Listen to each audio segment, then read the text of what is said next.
RGR9 news కి స్వాగతం. పాడుకుంటాం పొద్దున్న లేసి ఆ మనిషి ఒకటే మాట చెప్తాడు, ఈయన గెలిస్తే ఇక్కడ ఉండడు, ఓడితే ఇక్కడ ఉండడు అని నోటుకొచ్చింది మాట్లాడతాను. అమ్మ గుర్తుపెట్టుకోండి, నేను 2019లో కర్నూలు ఎంపీగా పోటీ చేశాను. కుటుంబాన్ని కర్నూలుకు మార్చుకున్నా.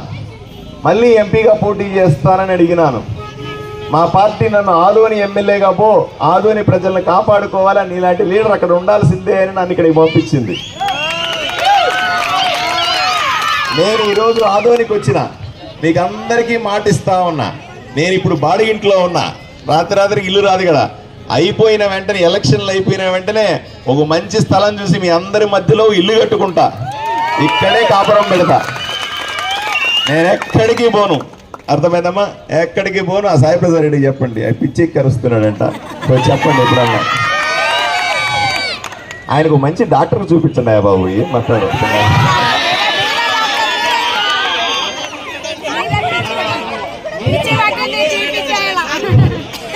ఆయన పిచ్చి పీక్స్కి వచ్చింది ఆ మనిషికి, ఏం చేయాలో తెలియట్లేదు, ఏం మాట్లాడుతున్నాడో తెలియట్లేదు. జనాలకు మంచి చేసేవాడు కావాలా, అంతే కదమ్మా? జనాలకు మంచి చేసేవాడు. పోనీ ఆయన ఏ ఊరు నుంచి వచ్చినాడు? నేను సూటిగా అడుగుతా, ఆయన ఇక్కడ పుట్టినాడా కదా? అనంతపురం దగ్గర నుంచి ఎక్కడి నుంచి వచ్చినాడు కదమ్మా, ఊరవకొండ దగ్గర నుంచి వచ్చినాడు కదా కదా. నేను కర్నూలు నుంచి వస్తే తప్ప తల్లి? చెప్పండి అమ్మా మీరు, తప్ప తల్లి? నా సొంతూరు కర్నూలు, కర్నూలు నుంచి ఆదోనికి వచ్చి కాపురం పెడతా, తప్ప ఏమన్నా? ఏమీ లేదు కదా. ప్రజలకు మంచి చేస్తున్నాడా లేదా తప్ప, నువ్వు కర్నూలు నుంచి వచ్చినావు, నువ్వు వెళ్ళిపోతావు, నీకెందుక? నేను ఎక్కడి నుంచి వస్తే ఏమి కదా? నిఘాను నొప్పా కదా, నిఘాను నొప్పా. నేను నా ఆదోని ప్రజలు మేము చూసుకుంటాం అవన్నీ కూడా కదా. ఎవరన్నా అక్క అమ్మ అడిగితే నేను ఇక్కడ లేనంటే అప్పుడు అడగాల కదా.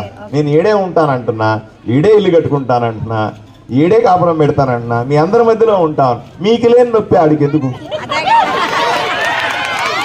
అవునా కదా తల్లి? నువ్వు చెప్పాలమ్మా, నిజమే కదా? మీకు మంచి చేసే మంచి కావాలి కదా, ఆడు చేయట్లేదు, ఇంకోటి చేయనియట్లేదు కదా. ఏమైనా మాట్లాడితే ముస్లింలు ఓటేరు బీజేపీకి అంటారు. ఎందుకు వేయరండి? ఇంకా విచిత్రం చూడండి, ఊరిలో ఏడన్నా పోండి, ఊరి నిండా కబ్జాలు. నాకెవరు పెద్ద మనుషులు నలుగురు కలుస్తూ ఉంటారు. వచ్చిన సార్ మేమంతా కష్టపడి 30 ఏళ్ళు ఉద్యోగం చేసి 30 ఏళ్ళు వ్యాపారం చేసి ఆ భూమి కొనుక్కున్నామండి, ఈ ఎమ్మెల్యే మనుషులు వచ్చి రాత్రి కబ్జా చేసినారు అని చెప్పి. నిజమా కాదు? మీరు చెప్పాలి. ఆ లాస్ట్కి ఏ స్థాయికి వెళ్ళిపోయినాడంటే, దేవుడి మాన్యం ఉంటుంది కదమ్మా, దేవుడికి భూములు ఉంటాయి కదా, అవన్నీ కబ్జా చేసుకున్నాడు, అమ్మేసుకుంటున్నాడు. చివరికి మసీదు భూములు కూడా కబ్జా చేస్తామన్నాడు. ముస్లింలు ఎవరికి కూడా ఈ ఊరు బాగుపడాలని లేదా? ఉందా లేదమ్మా? ముస్లింలు పేదవాళ్ళు ఉన్నారు కదా, వాళ్ళకి ఇళ్ళు అక్కర్లేదా? వాళ్ళకి నీళ్ళు అక్కర్లేదా? వాళ్ళకి మంచి జరగాలనేంత ఆడ చెప్పాలి. అమ్ముంది చూడు, ఏమా ముస్లిం అమ్మ, పెద్దమ్మ నువ్వు చెప్పు, నీకు ఆ ఊరు బాగుపడాలందా లేదు చెప్పమ్మా, ఉందా లేదా? మీతో పాటుగా ఉన్న పేద ముస్లింలకి అందరికీ కూడా ఇల్లు కావాలి, నీళ్లు కావాలి, మీ బిడ్డలకి ఉద్యోగం కావాలి, ఇవన్నీ కావాలన్నా వద్దా? కావాలన్నా? ఒకసారి చెయ్యి ఎత్తి చెప్పు నువ్వు, చాలు కావాలి కదా. ఇప్పుడు వాళ్ళకి లేని నొప్పి ఆయనకి ఎందుకు? నేను వాళ్ళ కోసం పనిచేస్తానంటున్నా. నాకు హిందువులైనా, ముస్లింలైనా, క్రిస్టియన్లైనా ఎవరన్నా ఉంటే అని చెప్తా ఉన్నా. నాకు పేదవాళ్ళంటే కావాలి, పేదవాళ్ళకు మంచి చేయడానికే వచ్చిన. అట్లాంటిది నన్ను ఊరికే నోటుకు వచ్చింది మాట్లాడితే జనాలు ఊరుకుంటారా? ఆలోచన చేయండి కదా. మీరే ఆయనకి సరైన సమాధానం చెప్పండి. మీ వీధికి వస్తాడు కదా, అప్పుడు మీరేం చెప్తారు ఆయనకి చెప్పండి. ఇది చివరి కథ. ఇవన్నీ అర్థమై ఇప్పుడు ఇప్పటికే ఈ లైవ్ వీళ్ళు కెమెరాలు పెట్టారు కదా, ఈ లైవ్ ప్రోగ్రామ్ చూస్తుంటాడు ఆయన. ఇప్పటికే గుండె పట్టుకొని కూర్చొని ఉంటాడు ఇంట్లో.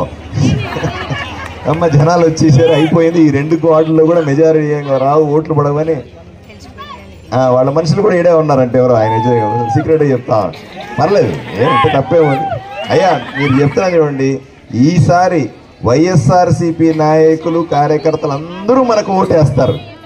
ఎందుకంటే ఆ ఎమ్మెల్యే పాము లాంటోడు, పాము ఏం చేస్తుంది, తన పిల్లలు కూడా తినేస్తుందంట.